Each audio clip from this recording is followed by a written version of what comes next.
الشیطان الرجیم بسم اللہ الرحمن الرحیم الحمدللہ رب العالمین والعاقبۃ للمتقین والجنۃ للمحتدین والصلاة والسلام علی نبی الأمی المکی المدنی القرشی الہاشمی الابتری مولا و مولا الکونین جد الحسن والحسین بالقاسم محمد وعلى الطيبين الطاهرين المعصومين المظلومين ولعنة الله على أعدائهم أجمعين من الآن إلى يوم الدين. أما بعد فقد قال الله تبارك وتعالى في كتابه المبين بسم الله الرحمن الرحيم إنا أنزلناه في ليلة القدر. صلوات بجي محمد.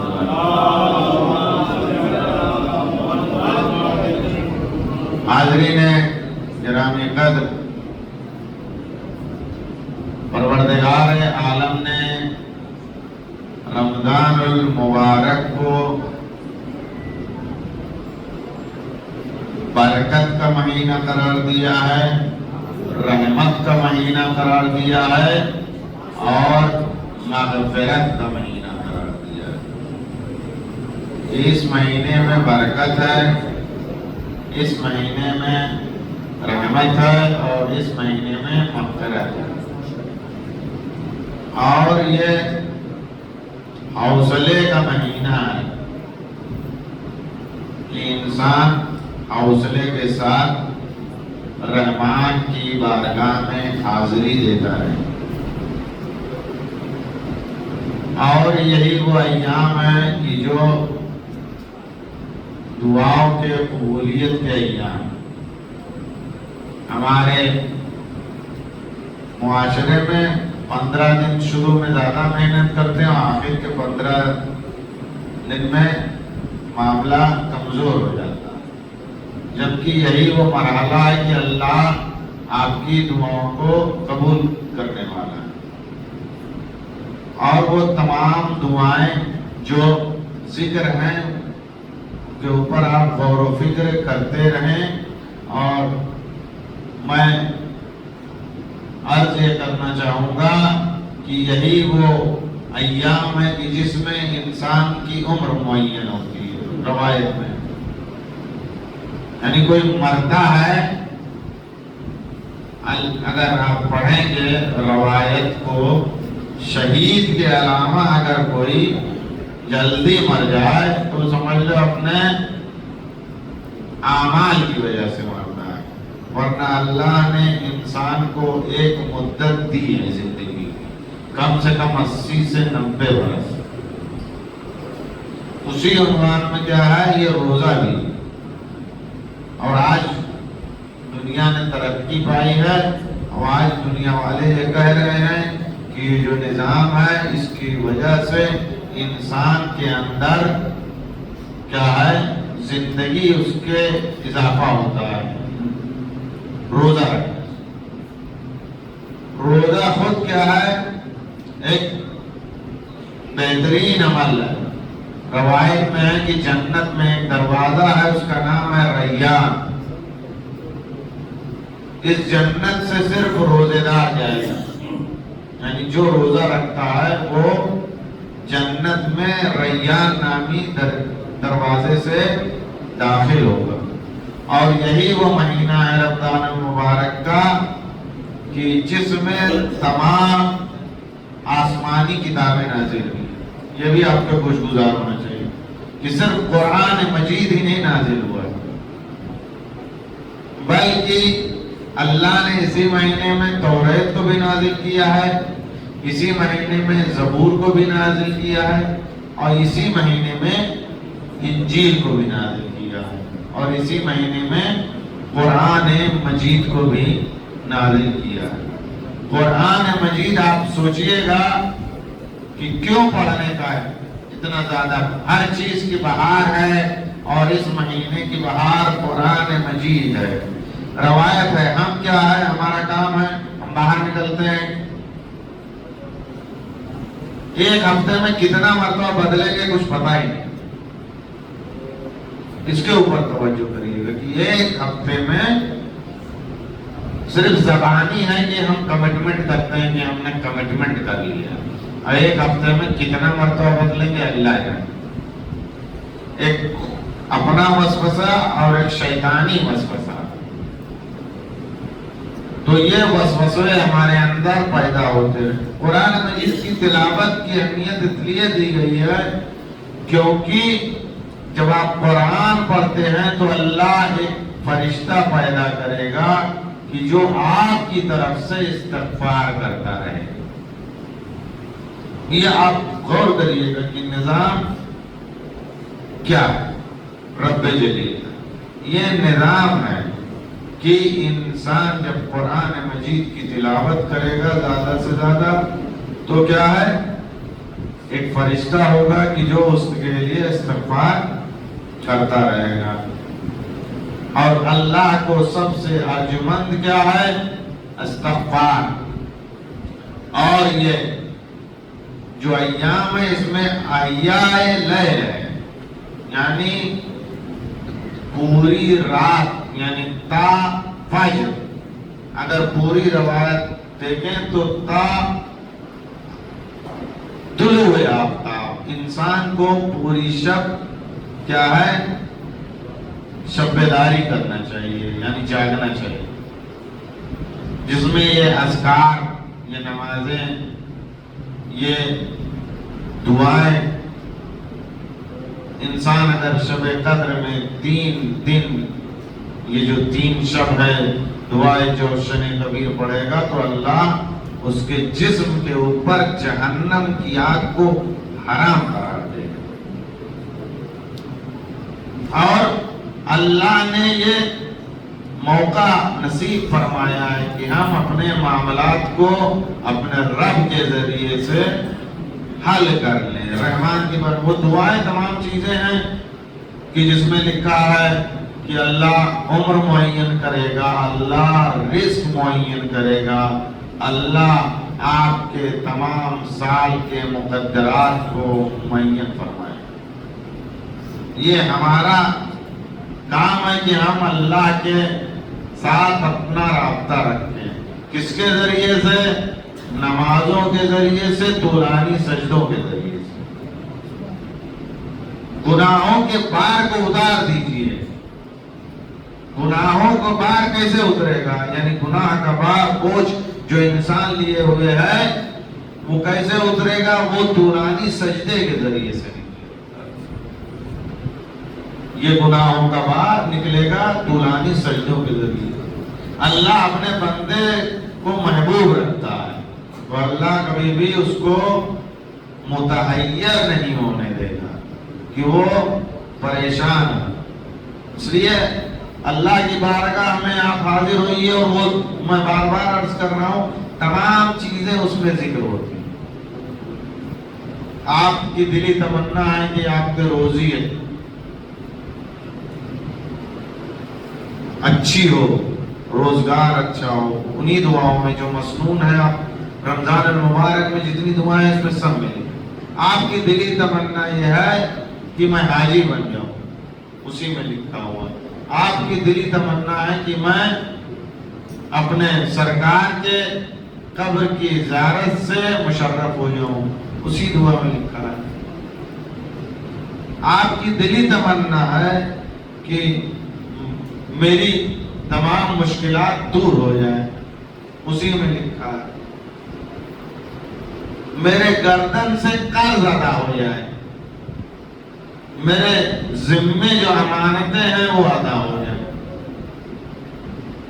تمام باتیں لکھی ہوئی ہیں انہی دعاؤں میں، لیکن ہم کو علم نہیں ہے، اس لیے یہ تمام باتیں ہم کو یاد کرنی چاہیے اور اللہ سے بار بار التماس کرنا چاہیے، کیونکہ اللہ ہی وہ ذات ہے کہ جو قضاء و قدر کو تبدیل کر دے گا۔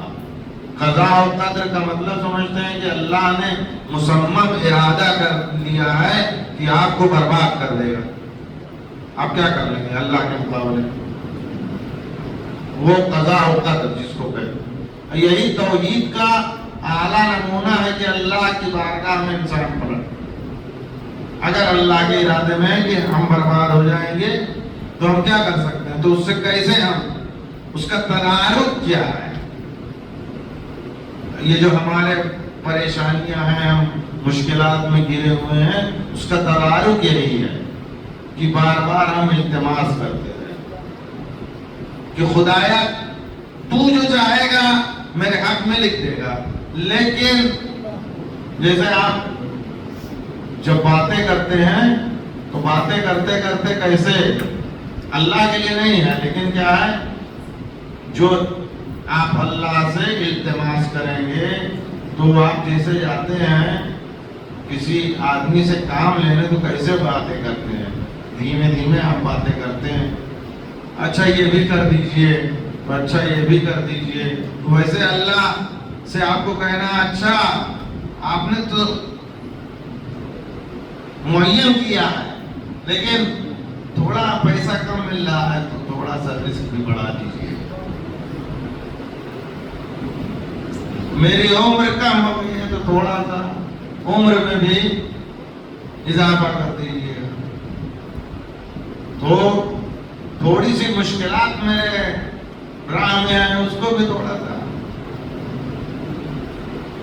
اور یہ جانیے ساتھ ساتھ میں کہ انسان جو شیعہ اثنا عشری ہے، اگر روایت آپ پڑھیں گے، اگر مشاہد شریفہ کی زیارت سے مشرف نہیں ہوا تو مرنے کے بعد وہ افسوس کرے گا. مشاہد شریفہ مطلب 14 معصومین کی زیارت گاہ.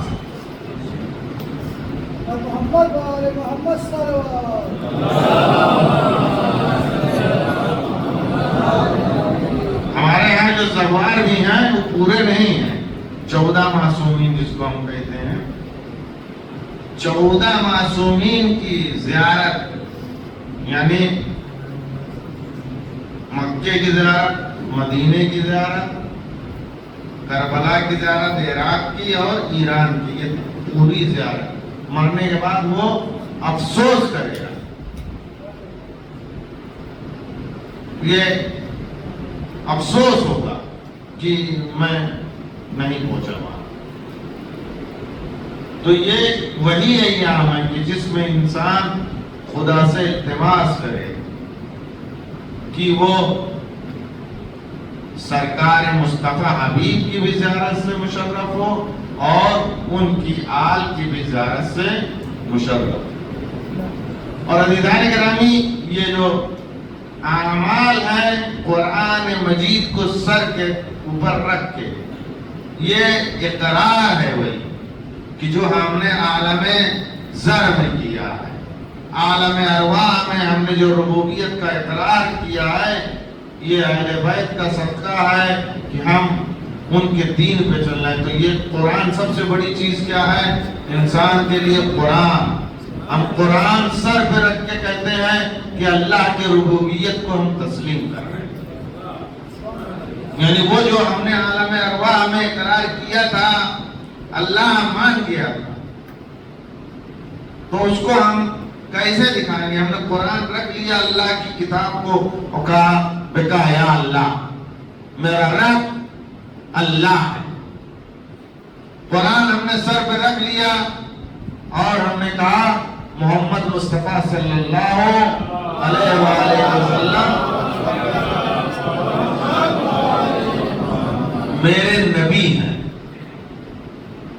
یعنی جو اقرار کیا ہے وہ اقرار ہم کہہ رہے ہیں، اس اقرار کو دہرا رہے ہیں. جو عالم ذر میں ہم نے اقرار کیا ہے کہ علی ابن ابی طالب میرا امام ہے،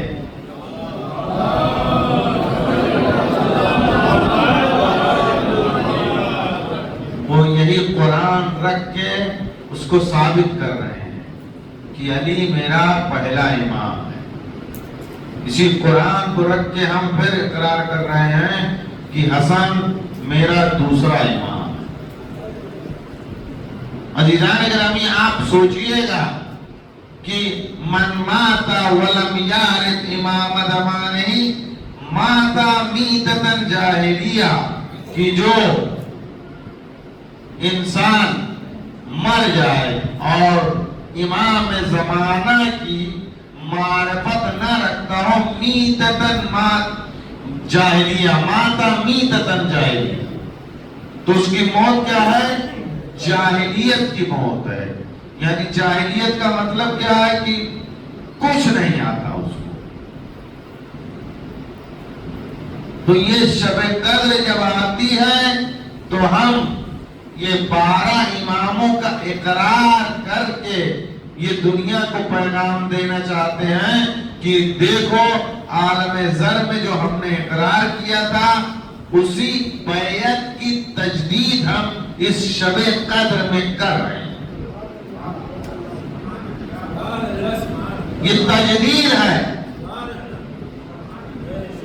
ورنہ مسلمانوں کو دیکھیں تو ایک صاحب اتنے پریشان ہوئے، انہوں نے جب اس حدیث کے بارے میں غور و فکر کیا تو کہنے لگے کہ بہت ضروری کام ہے. اور رات ہی میں حاکم کیا پہنچ گئے کہ میں آپ کی بیعت کرنا چاہتا ہوں. بہت بڑے نامور آدمی ہیں، وہ تاریخ نے لکھا ان کا نام ہی. تو وہ حاکم سو رہا تھا، اس نے ہاتھ نہیں دیا، اپنا پیر بڑھا دیا. کہا میرے ہاتھ کی بیعت مت کرو، میرے پیروں کی بیعت کر لو.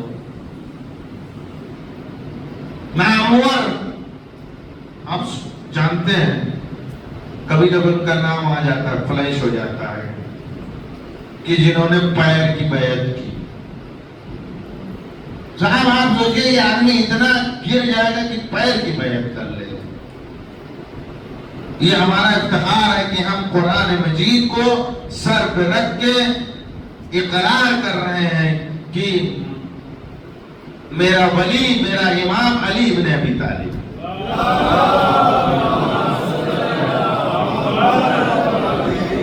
میں اقرار کر رہا ہوں کہ میرا ولی، میرا امام حسن مجتبی. توجہ کریے گا، قرآن رکھ کے اقرار کرنا. قسم تو سب کھاتے ہیں، آپ دیکھتے ہیں کہتے قرآن اٹھا لوں گا، لیکن قرآن اٹھانے کے بعد قسم صحیح ہوگی یا نہیں صحیح ہوگی کسی کو نہیں معلوم. لیکن ہم قرآن اٹھانے کے بعد ہم کو افتخار ہے کہ میرا امام علی جیسا ہے. توجہ کریے، وہ قرآن رکھ کے نہیں کھا سکتا ہے قسم کہ فلاں میرا امام ہے. یہ ہمیں کو اچھا لگتا ہے، یہ ہمیں کو زیب دیتا ہے کہ ہم اقرار کریں کہ میرا امام علی ہے، میرا امام حسن ہے، میرا امام حسین. تمام باتیں ذکر ہونے کے بعد آخری بات اور آپ کی زحمت تمام کہ سرکار مصطفیٰ نے یہ تمام باتیں ذکر کی کہ اس مہینے کی سعادت انسان تک پہنچ جائے. اور یہ جانیے شقی ترین ہے وہ شخص کہ جو اس مہینے بخشا نہ جائے. یہ جانیے ہر گھنٹے اللہ 1 لاکھ آدمی کو جہنم سے آزاد کر رہا ہے، چھوڑ رہا ہے. اب آپ نہ چھڑا پاؤ، توجہ کریے گا کہ آپ نہ چھڑا پاؤ. ہمارے یہاں کیا ہے کہ 10-15 دن مسجد آئے اس کے بعد چھوڑ دیں گے، جبکہ ابھی آپ کو مسجد گھیرنا ہے کہ اللہ چھوڑ رہا ہے. بھائی اس کو بھی چٹھی مل رہی ہے، اس کو بھی چٹھی مل رہی ہے، اس کو بھی چٹھی مل رہی ہے. توجہ کریے، راشن کی چٹھی کی تو لائن میں سب لگ جائیں گے. جہنم سے نکلنے کی چٹھی میں کوئی نہیں رہے چاہا. کتنے افسوس کا مقام. اور اس کو ذکر کیا ہے سرکار مصطفیٰ نے کہ شقی ترین بدبخت ہے وہ انسان کہ جو یہ نجات کا پروانہ اس مہینے نہ لے. اللہ کہہ رہا میں چھوڑ رہا ہوں. کون کون چھوڑانا چاہ رہا ہے؟ آؤ آپ کو چھوڑوں گا. آپ سب آؤ آؤ آؤ، سب کو میں نجات کا پروانہ اس مہینے دے رہا ہوں.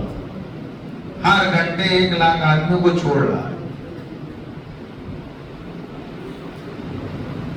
سوچئے کہ اگر ہم نہ چھڑا پائیں اپنے آپ کو، وہ چٹھی نہ لے پائیں تو کتنی بدبختی کی بات ہے۔ اللہ کہہ رہا ہے کہ میں رحمان و رحیم ہوں، میں چاہتا ہوں کہ میں چھوڑ دوں، تم میری بارگاہ میں پلٹ۔ یہ تمام باتیں بیان کرنے کے بعد سرکار مصطفیٰ فرماتے ہیں علی کی طرف متوجہ ہو کر کہ علی، یہ وہی مہینہ ہوگا کہ جو بدترین مخلوق ہوگا وہ آپ کے فر کے مبارک کے اوپر ضربت لگا۔ یہ رات جیسے جیسے ڈھل رہی ہے، جیسے جیسے یہ رات صبح سے قریب ہو رہی ہے، خاندان بنی ہاشم کے اوپر مصیبت آنے والی۔ تاریخ گواہ ہے کہ جیسے ہی سپیدہ سحر نمودار ہوا، کائنات کا امیر آمادہ ہوا اپنے رب سے راز و نیاز کرنے کے لیے۔ گھر سے برآمد ہو رہا ہے، مرغابیوں نے چاروں طرف سے حلقہ کیا ہوا ہے، مرغابیاں بے چین ہیں۔ ایک مرتبہ بیٹی کا دل بیٹھ گیا، بیٹی دوڑ کے صحن خانہ میں آئی، بابا میرا دل بیٹھ رہا ہے، بابا میرا دل بیٹھ رہا ہے، آپ ٹھہر جائیے۔ لیکن یہ ابو طالب کا بیٹا ہے کہ جو اپنے محبوب سے راز و نیاز کرنے کے لیے مصلی عبادت میں جا رہا ہے، محراب مسجد میں جا رہا ہے۔ اجرکم اللہ، علی کے قدم اٹھ رہے ہیں اور مسجد کی طرف بڑھ رہے ہیں، یہاں تک کہ علی محراب عبادت میں آئے، خدا سے راز و نیاز شروع کیا۔ ایک مرتبہ علی جب سجدے میں پہنچے تو دنیا کا شقی ترین شخص آگے بڑھا اور بڑھنے کے بعد اس نے آپ کے فر کے مبارک پہ ایک ضربت لگائی۔ قد قتل امیر المومنین کی صدا کوفے کی گلیوں میں گونجنے لگی، سیدانیوں کا دل بیٹھنے لگا، ارباب اعظام حسنین دوڑے، بابا کو ضربت لگی ہے، اجرکم اللہ، ارباب اعظام حسنین نے سہارا دیا، علی کو واپس لے کے دولت سرائے، اجرکم اللہ، سیدانیوں کی آوازیں اٹھ رہی ہیں، اصحاب سے کہا جا رہا ہے اپنے اپنے گھروں کو پلٹ جائے، کیونکہ یہ سیدانیوں کی آواز ہے جو نامحرموں تک نہ پہنچے۔ لیکن ارباب اعظام 61 ہجری کا عاشورہ تھا،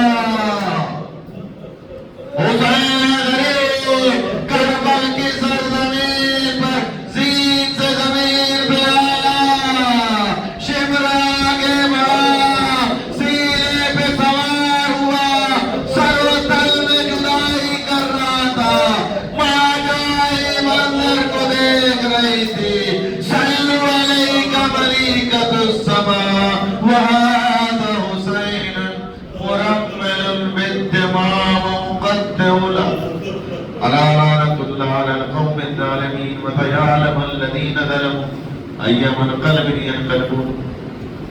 پروردگار عالم کہ محمد وآل محمد اس قریب سی عبادت کو قبول فرما۔ پروردگار عالم کہ محمد وآل محمد ہمارے گناہان صغیرہ اور کبیرہ کو بخش دے، ہمارے والدین کی مغفرت فرما، ہمارے مرحومین کی مغفرت فرما، جملہ مرحومین کی مغفرت فرما، درجات میں بلندی عنایت فرما، جوار معصومین میں جگہ عنایت فرما، سفر اہل بیت کا مہمان قرار دے۔ پروردگار عالم کہ محمد والے جو مشتاق ہے جو زیارات ان کو مشرف فرما، جو پریشان حال ان کو پریشانی رب فرما، جو روزگار ان کو روزی عنایت فرما، برسر روزگار ان کے رزق میں خیر و برکت عنایت فرما، پروردگار عالم محق محمد والم جو بے اولاد ان کو اولاد نرینہ کی نعمت عنایت فرما، پرچم اسلام کو سر بلند اور پرچم کفر کو سر نبود فرما، ظالمین کو نیست و نابود فرما، پروردگار عالم محق محمد والم حاضرین کی دلی حاجات مستجاب فرما، کی تمام مشکلات رب فرما، ان کے رزق میں خیر و برکت عنایت فرما، تمام دنیا و آسمانی بلاؤں سے محفوظ فرما، پروردگار عالم حق محمد والم جو مریض ان کو شفائے کاملہ جلائے عنایت فرما، پروردگار عالم حق محمد والم محمد تمام شیان در کررا کی جان مال عزت و آبرو کی حفاظت فرما، کامیابی اور کامرانی عنایت فرما، مشاہد مقدسہ کی حفاظت فرما، پروردگار عالم حق محمد والم محمد بہترین دعائی ہے خون منتقم حسینی امام زمانہ کے ظہور میں تعجیل فرما، حضرت کے آمان انصار میں شمار فرما، حضرت کو ہم سے راضی اور خوشنود فرما، اللہم تقبل منا وانک انت السمیع العلیم السمیع الدعاء، ما شاء اللہ ولا حول ولا قوة الا باللہ العلی العظیم، سبحان ربک رب العزت عما یصفون وسلام علی المرسلین والحمد للہ رب العالمین۔ ماتم حسین۔ السلام عليكم أئمة الهدى ورحمة الله وبركاته، أستودعكم الله وأقرأ عليكم السلام، آمنا بالله وبالرسول وبما جئتم به ودللتم عليه، اللهم فاكتبنا مع الشاهدين۔ اللهم صل على محمد وآل محمد، اللهم صل على محمد وآل محمد